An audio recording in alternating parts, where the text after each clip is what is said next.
এটা বিশেষ খবৰ গোপনে ৰখা হ'ল ৰাষ্ট্ৰীয় পৰ্যায়ৰ যিসমূহ গদি মিডিয়াৰ পৰা দুই এটা স্বতন্ত্ৰ সংবাদ প্ৰতিষ্ঠানত এই খবৰ প্ৰকাশ পাইছে কিন্তু এটা বিশেষ খবৰ পিএমও যেটো কোৱা হয় প্ৰধানমন্ত্ৰী কাৰ্যালয়ৰ ওএসডি সেইগৰাকী হৈছে হিৰেন যোশী আৰু তেওঁক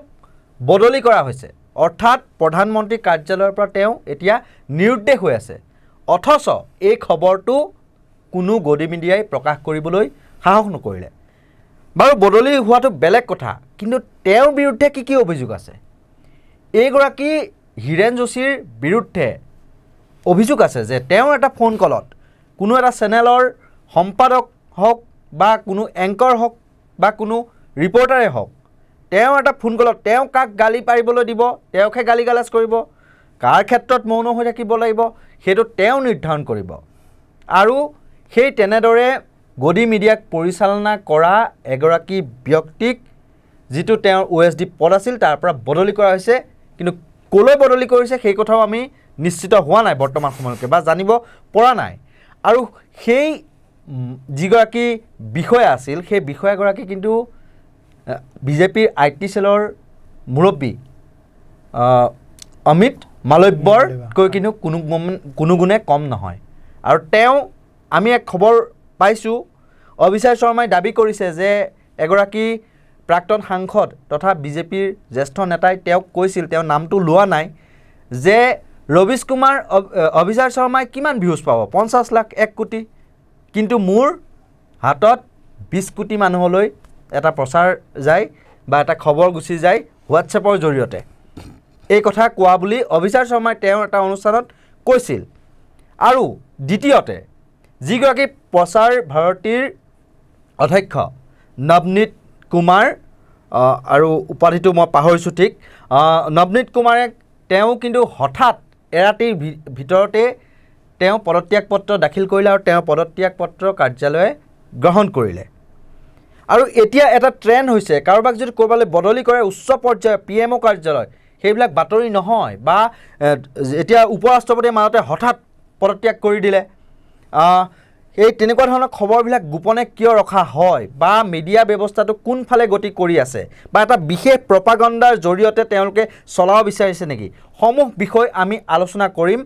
প্ৰত্যেক দিনাৰ দৰে আজিও মোৰ সৈতে আছে নৰ্থ ইষ্ট নাওৰ মুখ্য সম্পাদক পৰেশ মালাকাৰ ডাঙৰীয়া প্ৰথমতে মই আপোনাৰ ওচৰলৈ আহিছো কিহৰ বাবে এই বিষয়বিলাক হৈ আছে যে এটা যুগ আছিল বা এটা সময় আছিল হিটলাৰ আৰু হিটলাৰৰ এগৰাকী প্ৰচাৰ মন্ত্ৰী আছিল তেওঁ নিৰ্ধাৰণ কৰিছিল ৰেডিঅ'ত কোনটো বাতৰি প্ৰচাৰ হ'ব বা বাতৰি কাকতত কোনটো বাতৰি প্ৰকাশ পাব কিন্তু সেই একেই একটা যেন আমি দেখা পালো হিৰেন যোশীৰ ক্ষেত্ৰত পোহৰলৈ আহিছে বিভিন্ন অভিযোগ আছে আৰু তেওঁ শেহতীয়াকৈ এটা বেটিং এপৰ ব্যৱসায়ৰ সৈতে জড়িত থকা বুলিও কংগ্ৰেছৰ মিডিয়া বিভাগৰ অধ্যক্ষ পৱন খেৰাই মুকলিকৈ সংবাদমেলৰ জৰিয়তে অভিযোগ আনিছে কিন্তু এতিয়াও বিজেপি নিমাত হৈ আছে এনেকুৱা ধৰণৰ ঘটনাবিলাক যদি ঘটি থাকে গণতান্ত্ৰিক পৰম্পৰা এটাত আপুনি কি ক'ব সমগ্ৰ বিষয়টো দুটা ঘটনা খুব গুৰুত্বপূৰ্ণ এটা হৈছে যে হিৰেন যোশী বোলা এই যে ব্যক্তিজন হিৰেন যোশী পিএমও এতিয়া পিএমও বুলি নকয় তেওঁলোকে কিবা সেৱা তীৰ্থ নাম দিছে নাম সলনি কৰা চৰকাৰ এখন হয় পিএমও তেওঁ ওএসডি আছিল আৰু পিএমও টু ওএসডি নহয় হিৰেন যোশীৰ লগত বৰ্তমানৰ প্ৰধানমন্ত্ৰী নৰেন্দ্ৰ মোদীৰ সম্পৰ্ক বহুত পুৰণা বহু পুৰণা 17 বছৰ ধৰি গুজৰাটৰ পৰা গতিকে এজন হল তেওঁ আৰু আনজন হল প্ৰচাৰ ভাৰতীৰ যিজন মুখ্য সিইও চিফ এক্সিকিউটিভ অফিচাৰ তেওঁ এতিয়া হিৰেন যোশীয়ে যেতিয়া পিএমওৰ ওএসডি হৈ আছিল আৰু ওএসডি পদটো বৰ সাংঘাতিক পদ officer on special duty officer on special duty কি special duty it is not specified officer on special duty can do anything যাকে তাকে নিৰ্দেশ দিব পাৰে যিকোনো কাম তেওঁৰ দ্বাৰা কৰাব পাৰি officer on special duty is OSD এজন ইমান পাৱাৰফুল গতিকে এনে এজন পাৱাৰফুল মানুহক প্ৰধানমন্ত্ৰীৰ অফিচত তেওঁক OSD হিচাপে ৰখা হৈছিল আৰু তেওঁৰ বিৰুদ্ধে এতিয়া যিবোৰ অভিযোগ ওলাইছে যে তেওঁ বেটিং এপৰ লগত জড়িত আছিল আৰু কত কি কথাৰ লগত তেওঁ জড়িত আছিল এই ধৰণৰ অভিযোগ ওলাইছে তে প্ৰশ্ন হৈছে কি যে এনেকুৱা একোজন সৰ্বশক্তিমান ব্যক্তি থাকে আৰু সেই সৰ্বশক্তিমান ব্যক্তি এজনৰ যোগেদি তুমি যেটো কৈছা যে কোনোবা নিউজ পেপাৰৰ এডিটৰলৈ চিফ এডিটৰলৈ ফোন কৰিলে কোনোবা সংগঠনৰ কোনোবা এটা ডিপাৰ্টমেন্টৰ কোনোবা এজন মানুহলৈ ফোন কৰিলে আমি নাজানো যে ইয়াৰ আগৰ যিজন ধনখৰ জগদীপ ধনখৰ তেওঁ যেতিয়া তেওঁ 4 বজা 4:30 বজালৈকে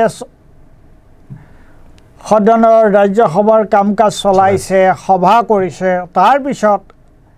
নিশা 9টা বজাত তেওঁ 7টা 7:30 নে 9টা বজাত তেওঁ হঠাৎ তেওঁৰ গা বেয়া হ'ল তেওঁ ভলান্টাৰী তেওঁ স্বইচ্ছাই তেওঁ মানে পদত্যাগ কৰিলে ইচ্ছাকৃতভাৱে তেওঁ পদত্যাগ কৰিলে এই ঘটনাবিলাকৰ বেকত কোন থাকে আৰু ইন্টাৰেষ্টিং কথা যে এইবোৰ কথা আনকি সেই ব্যক্তিজন আজি এনেকুৱা ধৰণৰ আমাৰ আসলতে আমাৰ পদ্ধতিটো কি আমাৰ এটো এটা কেবিনেট পদ্ধতিত there should be everything should be transparent meeting নোহাকে মাইনুটস নোহাকে কোনো কাম তেনেকুৱাকে হ'ব নোৱাৰে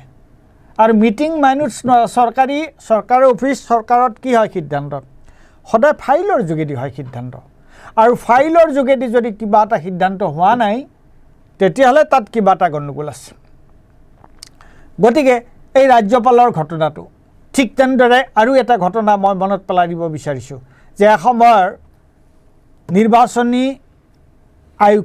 নিৰ্বাচনী আয়ুক্ত অশোক লাভাসা হঠাৎ অশোক লাভাসা খলনি হৈ গল তে এই যিবোৰ ঘটনা এই ঘটনাবোৰ কাৰ যোগেদি কৰে আনকি পিএমৰ ভিতৰতে অইনে কোনবাই গম নাপাব পাৰে এটো this could be only the prime minister and the concerned officer and the person তিনটা পাৰ্টি জড়িত এটা হৈছে দা ডাইৰেকশন মই কৈছো এই যে অভিযোগ বিলাক নিৰ্দেশটো আহিব প্ৰধানমন্ত্ৰীৰ পৰা নিৰ্দেশটো কাৰ্যকৰী কৰিব এই OSD জনে নিৰ্দেশটোৰ লগত জড়িত থাকিব হয়তো হেতু ধনখেৰ হ'ব পাৰে অশোক লাভাসা হ'ব পাৰে আৰু যিকোনো ইম্পৰ্টেন্ট এটা পদবীত থকা মানুহ হ'ব পাৰে আৰু হঠাৎ এজন মানুহ এঠাইৰ পৰা বেলেগ এঠাইলৈ যাব গতিকে তিনটা চেণ্টাৰ এটা হৈছে প্ৰাইম মিনিষ্টাৰ স্বয়ং প্ৰাইম মিনিষ্টাৰৰ OSD আৰু যিজন মানুহৰ ওপৰত যিজন মানুহক লৈ সিদ্ধান্তটো লোৱা হৈছে সেইখিনি হয় তাত বাহিৰে আৰু কোনেও নাজানে এই কথাটো গতিকে এই ধৰণৰ ঘটনা ঘটি আছে আৰু আটাইতকৈ এই যে প্ৰচাৰ ভাৰতীৰ কথাটো প্ৰচাৰ ভাৰতীত এই সুধীৰ চৌধুৰী বোলা যিজন মানুহ সেইজন মানুহ যত আগতে আজকালত আছিল আষ্টকত আছিলে জিটিভিটো আছিল নেকি জিটিভিটো সেই ব্যক্তিজনক বছৰি কিমান কোটি টকা দি পেলাই তেওঁক প্ৰচাৰ ভাৰতী লান হল এতিয়া এই যে বছৰি এজন মানুহক ইমান কোটি টকা দিয়াৰ সিদ্ধান্তটো কোনে ললে কাৰ লগত আলোচনা কৰি লোৱা হল কোন কমিটিয়ে এই সিদ্ধান্তটো ললে নাথিং গতিকে দুটা কথা চলি আছে এটা হৈছে কোনোবা এজন মানুহ সৰকাৰৰ বিৰুদ্ধে যদি কাৰবাৰ সৰকাৰৰ বিৰুদ্ধে যদি কোনোবাই মাত মাতিছে সেইজন মানুহৰ বিষয়ে সেইজন মানুহক যদি খলঠাকত পেলাব লাগে সেইজন মানুহক যদি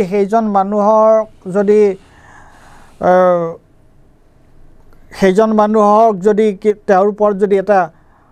চাপ সৃষ্টি কৰিব লাগে সেইজন মানুহক যদি বেকায়দাত পেলাব লাগে, সেইজন মানুহক যদি CBI ED এইবিলাকক দি তেওঁৰ মুখৰ মাত বন্ধ কৰিব লাগে, তেতিয়াহ'লে সামান্য কিবা এটা অভিযোগ হ'লেই হ'ল। কিয়নো আমি জানোৱে যে EDয়ে যোৱা সময়ছোৱাত যিমান কেছ EDয়ে মানুহৰ বিভিন্ন মানুহৰ বিৰুদ্ধে দিছে, আজি এজন মানুহ আজি তোমাৰ বিৰুদ্ধে এটা অভিযোগ আহিলে, আহি লগে লগে EDয়ে তোমাৰ সমস্ত সম্পত্তি বেংক একাউণ্ট তেওঁলোকে চিজ কৰি দিব পাৰে, নচলা কৰি দিব পাৰে, কেৱল অভিযোগটো এটা অভিযোগত। তাৰপিছত বিচাৰ হৈ থাকিব যাব, তাৰপিছত 2 বছৰ 3 বছৰৰ পিছত হ'ব কি যে নাই আচলতে একো পোৱা নগ'ল, গতিকে একাউণ্ট খুলি দিলে। কিন্তু সেই সময়ছোৱাত ঘূৰাই দিয়াই নহয়, তেওঁৰ ব্যৱসায় চব চেজ হৈ যাব পাৰে, সকলো চেজ হৈ যাব পাৰে নহয়। গতিকে অথচ এই যিবোৰ মানুহ আজি এতিয়া হীৰেণ যোশীৰ কথা, ক'ত গ'লে এই মানুহজন? কি কাৰণে এই মানুহজনক PMৰ অফিচৰ পৰা তেওঁক আঁতৰাই দিয়া হ'ল? কি কাৰণে এই প্ৰচাৰ ভাৰতীৰ যিজন মুখ্য মানুহ, যিজন মেইন মানুহ, সেইজন মানুহক আঁতৰাই দিয়া হ'ল? Nobody knows. এতিয়া কি কাৰণে তেওঁলোকক আঁতৰাই দিয়া হ'ল? তেওঁলোকৰ হাতত কিবা আছিল নে নাছিল? আৰু এই সন্দৰ্ভত লজ্জাজনকভাৱে এই সন্দৰ্ভত আমাৰ যিটো মেইন ষ্ট্ৰীম মিডিয়া, মূল খুঁটিৰ যি প্ৰচাৰ মাধ্যম, সেই প্ৰচাৰ মাধ্যম নিমাত। আৰু মূল খুঁটিৰ প্ৰচাৰ মাধ্যমে ক'ব যে এওঁলোকে এইবোৰ মানে ডিজিটেল প্লেটফৰ্ম, অন্যান্যবিলাক প্ৰাইভেট যিবিলাক এইবোৰ মানুহ, অভিষেক শৰ্মা, ৰবিশ কুমাৰ, তেওঁলোকে এইবোৰ ক'ত পাইছে, কি কথা, তেনেকুৱা ধৰণৰ কথা ক'ব। আৰু তাৰে এটা অংশ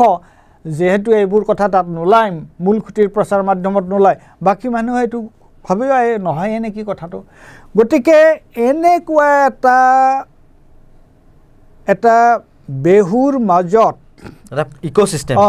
এটা বেহুৰ মাজত এনেকুৱাকৈ সোমাই দিয়া হৈছে যে আমাৰ যিটো চৰকাৰৰ যে চৰকাৰে এটা কেবিনেট পদ্ধতিৰ যিটো আমাৰ যিটো প্ৰশাসনীয় যিটো ব্যৱস্থা, সিদ্ধান্ত লোৱাৰ ব্যৱস্থা, সেইটো যেন এতিয়া সম্পূৰ্ণৰূপে এইটো এটা নোহোৱা হৈ গৈছে, ব্যাহত হৈ পৰিছে। আৰু তাৰ কাৰণে কিন্তু আটাইতকৈ ক্ষতিগ্ৰস্ত হৈছে আমাৰ এই Democratic functioning of the state. যি বিজেপি দল এতিয়া ৰেণুকা চৌধুৰীয়ে সংসদলৈ কুকুৰ এটা অনাক লৈ পেলাই তেওঁৰ বিশেষ অধিকাৰ ভংগৰ প্ৰস্তাৱ আনিবলৈ দাবী জনাব পাৰে, বা প্ৰতিটো কথাতে ৰাহুল গান্ধীক সাঙুৰি আনে, বা জৱাহৰলাল নেহৰু প্ৰাক্তন প্ৰয়াত প্ৰধানমন্ত্ৰী আছিল, তেওঁৰ নামো সাঙুৰি আনে, সেই বিজেপি দলৰ নেতা, মুখপাত্ৰ বা মন্ত্ৰী আৰু তথা প্ৰধানমন্ত্ৰীও ইয়াক লৈ কিন্তু এতিয়ালৈকে নিমাত হৈ আছে। কংগ্ৰেছে ইমান বিস্ফোৰক অভিযোগ তুলি আছে, প্ৰধানমন্ত্ৰীৰ কাৰ্যালয়ৰ নাম লৈ বা PMO অফিচৰ তৰফৰ পৰা কোনো ধৰণৰ এতিয়ালৈকে স্পষ্টীকৰণ কিন্তু তেওঁলোকে দিয়া নাই। ইয়াক লৈ কিয় এই নীৰৱতা অৱলম্বন কৰা বুলি? সেইটো এটা অত্যন্ত গুৰুত্বপূৰ্ণ কথা যে আজি এই অভিযোগবোৰ উত্থাপন, আৰু অভিযোগ উত্থাপন হৈছে কি, কাৰ বিৰুদ্ধে? যে অভিযোগ উত্থাপন হৈছে স্বয়ং প্ৰধানমন্ত্ৰীৰ কাৰ্যালয়ৰ এজন অত্যন্ত গুৰুত্বপূৰ্ণ ব্যক্তিৰ বিৰুদ্ধে। অভিযোগ উত্থাপন হৈছে কাৰ বিৰুদ্ধে? অভিযোগ উত্থাপন হৈছে প্ৰচাৰ ভাৰতীৰ দৰে চৰকাৰৰ প্ৰচাৰ মাধ্যমৰ যিটো মূল যিটো হাতিয়াৰ, তাৰ বিৰুদ্ধে। তে এনেকুৱা দুজন মানুহৰ বিৰুদ্ধে এই ধৰণৰ অভিযোগ উত্থাপন হোৱাৰ পিছত চৰকাৰে এতিয়া 24 ঘণ্টা এতিয়া অতিক্ৰম কৰি যাব। কিয় চৰকাৰৰ ফালৰ পৰা এই সন্দৰ্ভত কোনো বিজ্ঞপ্তি, কোনো বিবৃতি নাই? চৰকাৰে এই সন্দৰ্ভত চৰকাৰে কিয় মাত মতা নাই? তাৰমানে চৰকাৰে কি, তেওঁলোকে কিবা এটা আৰ দে কুকিং চামথিং, যে এটা ব্যাখ্যা কি ধৰণে এইটোক ব্যাখ্যা দিয়া হ'ব, সেই ধৰণে তেওঁলোকে চিন্তা কৰি আছে নেকি? তেওঁলোকে কিবা এটা ব্যাখ্যা নিৰ্মাণ কৰি আছে নেকি যে এই ধৰণে আমি কথাটো ক'ম? গতিকে ইমান গুৰুত্বপূৰ্ণ মানুহৰ সন্দৰ্ভত যেতিয়া এই ধৰণৰ ৰাজহুৱা অভিযোগ আহে, আৰু সেই ৰাজহুৱা অভিযোগটো আনিছে কোনে? যে যিটো মূল বিৰোধী দল কংগ্ৰেছে আনিছে, কংগ্ৰেছৰ মুখপাত্ৰই আনিছে, তেতিয়াহ'লে লগে লগে তৎক্ষণাত চৰকাৰে সেই সন্দৰ্ভত চৰকাৰৰ যিটো বক্তব্য চৰকাৰৰ যিটো মতামত সেই চৰকাৰৰ মতামতটো চৰকাৰে প্ৰকাশ কৰিব লাগিছিলে যদি নাই কৰা তাৰ মানে কি কয় তাৰ মানে এই যে হিন্দীত কয় ডাল মে কুছ কালা হে সেইটোৱে আৰু ডাল মে কুছ কালা হেটো ৰাইজে জানিব লগা ৰাইজে জানে কিয় নাজানে এজন মানুহক যদি 14 কোটি টকা ভাৰতবৰ্ষত এনেকুৱা এটা কোনো চৰকাৰী পদবী আছে নেকি গভৰ্ণৰৰ পৰা ৰাষ্ট্ৰপতিৰ পৰা প্ৰধানমন্ত্ৰীলৈকে এনেকুৱা কোনো এটা চৰকাৰী পদবী আছে নেকি য'ত দৰমহা 14 কোটি টকা ৰাইজৰ টকা এইবিলাক ৰাইজৰ কৰ কাটলৰ টকা absolutely 100% গতিকে আমি এই প্ৰশ্নবিলাক আমি জানিব লাগে নে নালাগে এই প্ৰশ্নবিলাক আমি জানিব লাগে নে নালাগে আজি তেওঁলোকে প্ৰচাৰ চলাইছে বৰ সুন্দৰ কথা তেওঁলোকে প্ৰচাৰ চলাইছে যে ভাৰতবৰ্ষ আমাৰ গ্ৰছ ডমেষ্টিক আমাৰ যি গ্ৰোথ হেতু বেলেগ ধৰণৰ হৈছে আৰে বাবা তোমাৰ যদি গ্ৰছ ডমেষ্টিক গ্ৰোথ হৈছে তেতিয়াহলে ধনী আৰু দুখীয়াৰ মাজত এনেকুৱা পাৰ্থক্য কিয় হৈছে এই ব্যৱধান কিয় যদি গ্ৰছ ডমেষ্টিক ইনকাম বাঢ়িছে তেতিয়াহলে যোৱা 40 বছৰৰ ভিতৰত নিবনুৱা সমস্যা কিয় এনেকুৱা ৰূপ পাইছে কি কাৰণে এই ৰূপ পাইছে গ্ৰছ ডমেষ্টিক যদি দেশৰ অৰ্থনীতি বঢ়াৰ উদ্দেশ্যটো কি দেশৰ অৰ্থনীতি বঢ়াৰ উদ্দেশ্যটো হৈছে যে আমাৰ উদ্যোগিক যি উৎপাদন সেই উৎপাদন বঢ়া আৰু কোৱাৰ্টাৰ পিছত কোৱাৰ্টাৰ এই কালি পৰহি ৰিজাল্ট ওলাইছে ফৰ 14th কোৱাৰ্টাৰ আমাৰ যিটো প্ৰডাকশ্যন সেই প্ৰডাকশ্যনটো আমাৰ ইণ্ডাষ্ট্ৰিয়েল প্ৰডাকশ্যন কমি আছে তেনেহ'লে কেনেকৈ এইটো গ্ৰ'থ হ'ল আৰু ইণ্টাৰেষ্টিং কথা আৰু এইবিলাক এই তুমি গোৱেবলছৰ হিষ্ট্ৰী এইটো তোমাৰ আজি নহয় তাৰ লগত এইটো সম্পৰ্ক আছে এইটো হৈছে যে ডাটা ভাৰতবৰ্ষত এসময়ত ভাৰতবৰ্ষৰ যিটো পৰিসংখ্যা এই পৰিসংখ্যাটো ভাৰতবৰ্ষক মোৰ তাত এখন কিতাপ আছে মই দেখুৱাই দিব পাৰোঁ ভাৰতবৰ্ষত যিটো মহলানবিশ যে ভাৰতবৰ্ষৰ যিটো তোমাৰ যে পৰিকল্পনা আয়োগৰ লগত জড়িত এই তথ্য বিশেষকৈ পৰিসংখ্যাৰ ক্ষেত্ৰত ভাৰতবৰ্ষ অতি আগবঢ়া আছিল আৰু এতিয়া ৱৰ্ল্ড বেংকে ভাৰতবৰ্ষৰ পৰা যিবোৰ পৰিসংখ্যা দিয়া হয় বৰ্তমান সেইবিলাকক তেওঁলোকে ডাউনগ্ৰেড কৰিছে যে সেইবোৰ পৰিসংখ্যাৰ বিশ্বাসযোগ্যতা নাই বুলি তেওঁলোকে কৈছে কিয় এই ধৰণৰ কথাৰ কাৰণে যে তোমাৰ এইবোৰ কেৱল মানুহক মিছা ছবিখন দেখুৱাই আছে মিছা মানুহক তোমাৰ এক ধৰণৰ এটা ভুৱা ছবি এখন দি ভুৱা তথ্য দি ভুৱা পৰিসংখ্যা দি আৰু সেইকাৰণে ইণ্টাৰনেশ্যনেল সংস্থাই সেইকাৰণে ভাৰতবৰ্ষৰ যিটো তোমাৰ পৰিসংখ্যাৰ যিটো আমাৰ যিটো ক্ৰেডিবিলিটি আমাৰ যিটো গ্ৰহণযোগ্যতা সেই গ্ৰহণযোগ্যতাটো ৱৰ্ল্ড বেংকে বিশ্ব বেংকে কৈছে এই গ্ৰহণযোগ্যতাটো আগৰ তুলনাত কমি আহিছে এইটো চি পৰ্যায়লৈকে আহি পাইছে আৰু নিশ্চয়কৈ আপুনি যেহেতু উল্লেখ কৰিলে বেটিং এপৰ কথাটো উল্লেখ কৰিলে এটা কিন্তু অতি তাৰমানে ৰহস্যজনকভাৱে বেটিং এপৰ কথা কোৱাৰ লগে লগেই আপোনাৰ নিশ্চয় গম পায় সঞ্চাৰ সাৰথী নামৰ এটা এপৰ কথা উলিয়াই দিয়া হ'ল বহুলভাৱে বাতৰি প্ৰচাৰ কৰা হ'ল ইয়াৰ আঁৰত এই যিহেতু PMO কাৰ্যালয়ৰ OSD গৰাকীৰ বিৰুদ্ধে এনেকুৱা ধৰণৰ অভিযোগ আনিলে সেই অভিযোগ মানে ৰাইজৰ মনলৈ যাতে নাযায় তাৰ বাবে এনেকুৱা ধৰণৰ সঞ্চাৰ সাথী এপ লৈ আনি পেলাই ৰাইজৰ মনৰ পৰা সেই ইস্যু ডাইভাৰ্ট কৰিব বিচৰা হ'ল নেকি কি ক'ব সেইটো হ'বই পাৰে একো ডাঙৰ কথা নহয় আৰু এটা যে এপ এটা তেওঁলোকে আনি তাৰপিছত ক'লে এইটো আকৌ মানে তেওঁলোকে বাধ্যতামূলক নহয় বুলি বাধ্যতামূলক নহয় বুলি ক'লে এইবোৰ হ'বই পাৰে এতিয়া প্ৰথমতে যিটো কথা কৈছোঁ নহয় যে কেবিনেট পৰ্যায়ৰ যিটো এবাৰ তেতিয়া ৰাজীৱ গান্ধী প্ৰধানমন্ত্ৰী তেতিয়া এই শ্ৰীলংকাৰ লগত কিবা এটা কথা চলি আছিল আৰু চলি থাকোঁতে সেই সময়ত আমাৰ যিজন বৈদেশিক পৰিক্ৰমাৰ যিজন সচিব আছিল এই সচিব এজনৰ লগত একেলগে ৰাহুল গান্ধীয়ে সংবাদমেল এখন সম্বোধন কৰি আছিল ৰাজীৱ গান্ধী তেতিয়া তেওঁ প্ৰাইম মিনিষ্টাৰ সেই সংবাদমেল সম্বোধন কৰি থাকোঁতে তেওঁ ক'লে যে এই বিষয়ে আপোনালোকে আমাৰ পৰৱৰ্তী যিজন গৃহ সচিব এতিয়াৰ পৰা গম পাব গৃহ সচিবজন আছে তেওঁৰ লগত একেলগে আৰু সেইখন একেলগে তেওঁলোকে প্ৰেছ মিট কৰি আছে সেই মুহূৰ্তত যেতিয়া ৰাজীৱ গান্ধীয়ে কৈ দিলে যে এই কথাটো আপোনালোকে আমাৰ পৰৱৰ্তী গৃহ সচিবৰ পৰা গম পাব তাৰমানে তেওঁ যিজন তেতিয়া গৃহ সচিব হৈ আছিল তেওঁক তাৰমানে বেলেগ এটা ডিপাৰ্টমেণ্টলৈ তেওঁক ট্ৰেন্সফাৰ কৰা হ'ব আৰু সেই কথাটো তেওঁক নজনোৱাকৈ আগতীয়াকৈ সংবাদমেলৰ আগত ঘোষণা কৰাৰ কাৰণে তাৰ লগে লগে তাৰ পিছতেই সেই সংবাদমেলৰ পিছতে সেই সচিবগৰাকীয়ে তেওঁৰ পদত্যাগ পত্ৰ দিছিল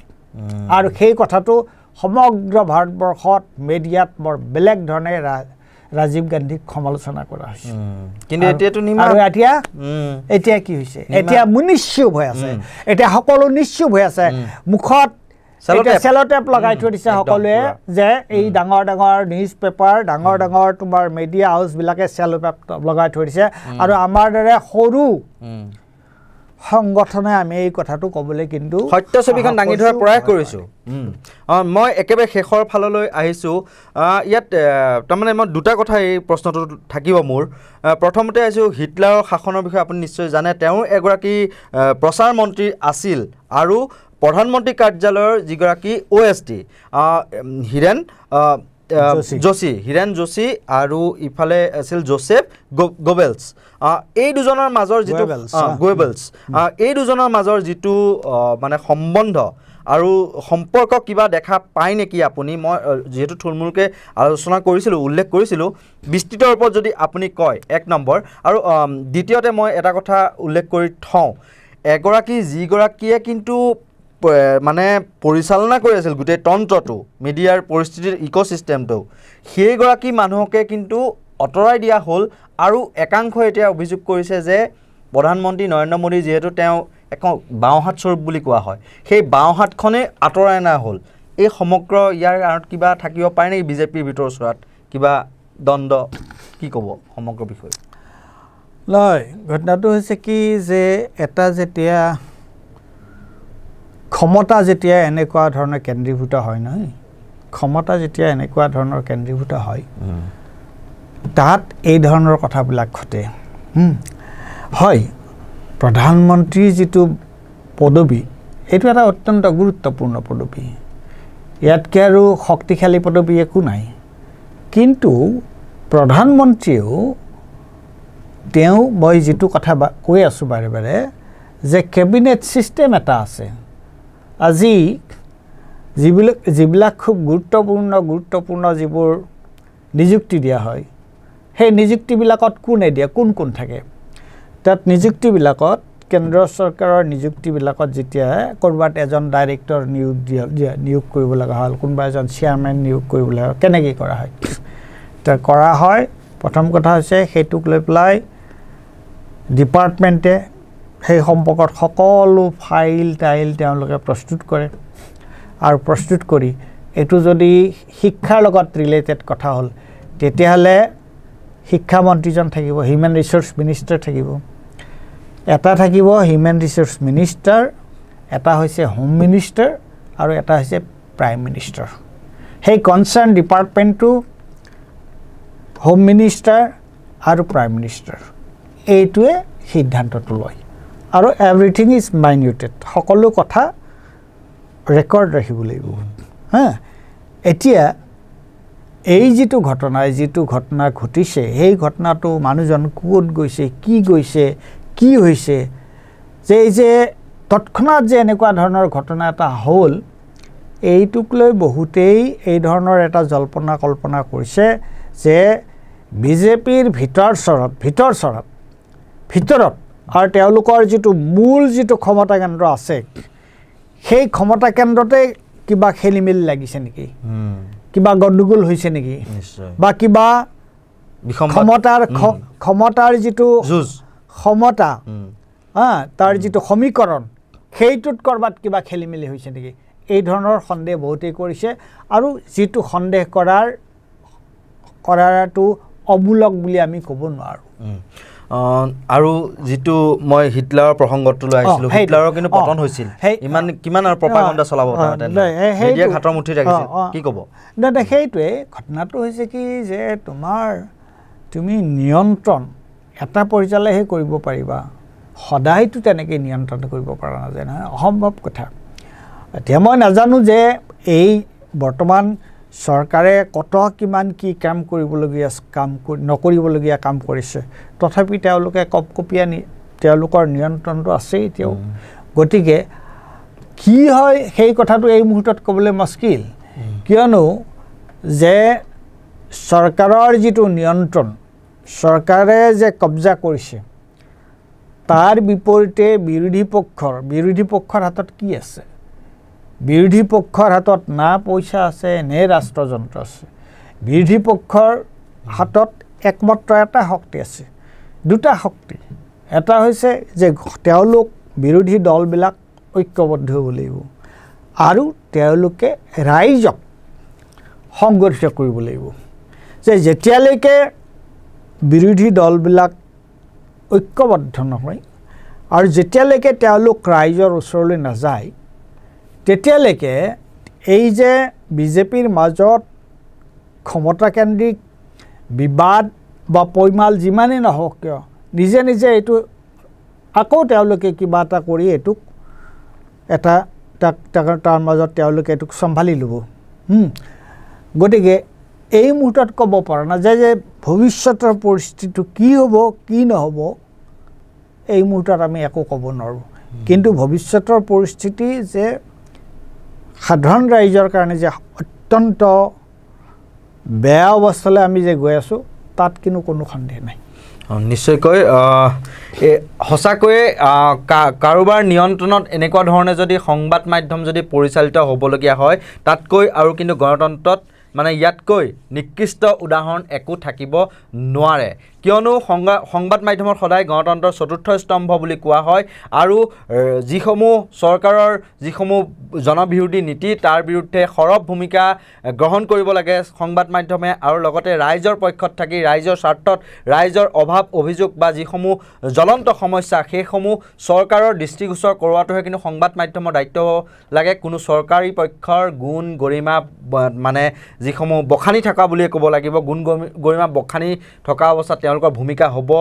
নালাগে কিয়নো কিবা এটা প্ৰপাগাণ্ডা সৃষ্টি কৰি পেলাই যদি আপোনালোকে যদি কাম কৰিব চেষ্টা কৰে সেয়া ইতিহাসত নাম থাকিব কিন্তু বেয়া বুলি থাকিব ভাল বুলি কেতিয়াও নাথাকে আৰু এই প্ৰপাগাণ্ডা খুব বেছি 10 বছৰ 15 বছৰ চলাব পাৰিব তাতকৈ বেছি দিন কিন্তু ৰাইজক বুৰ্বক বনাই পেলাই এই গণতান্ত্ৰিক দেশ ভাৰতক ৰাখিব নোৱাৰে এনেকুৱা ধৰণৰ সত্য নিৰপেক্ষ যিসমূহ বিশ্লেষণ তাৰ বাবে আপোনালোকে চাই থাকিব নৰ্থ ইষ্ট নাও আৰু ইয়াৰ লগে লগে মই কল্পজ্যোতি শইকীয়া আৰু পৰেশ মালাকাৰ ডাঙৰীয়া আপোনালোকৰ মাজৰ পৰা বিদায় লৈছোঁ ধন্যবাদ